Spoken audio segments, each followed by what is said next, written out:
আমরা আসলে এই মানুষটাকে পাই সবসময়।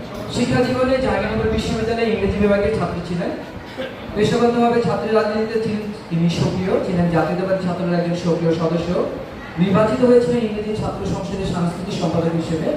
পরবর্তীতে বিশ্ববিদ্যালয়ে নিয়মিত সিনেট সদস্য হিসেবে জাহাঙ্গীরনগর বিশ্ববিদ্যালয়ের জাতীয় প্যানেল থেকে নির্বাচিত হন। ব্যারিস্টার শিয়াবতী ইংরেজি বিভাগে স্নাতক ডিগ্রি লাভ করার পর ইংল্যান্ডের ইউনিভার্সিটি অফ লন্ডন থেকে LLB, university of the West of England থেকে বার কোর্স সম্পন্ন করেন। যুক্তরাষ্ট্রের বিখ্যাত the honourable society of Lincoln থেকে পারিক ল ডিগ্রি লাভ করেন।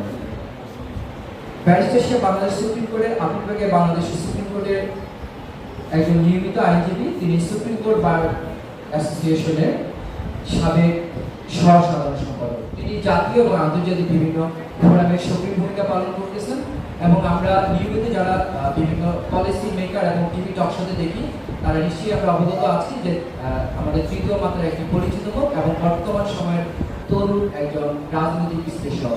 তিনি আমাদের এই আজকের অনুষ্ঠানের একজন প্রধান অতিথি ব্যারিস্টার শিয়াবতী, অ্যাডভোকেট আপিল বিভাগ, বাংলাদেশ সুপ্রিম কোর্ট, সিনেট সদস্য, জাহাঙ্গীরনগর বিশ্ববিদ্যালয়।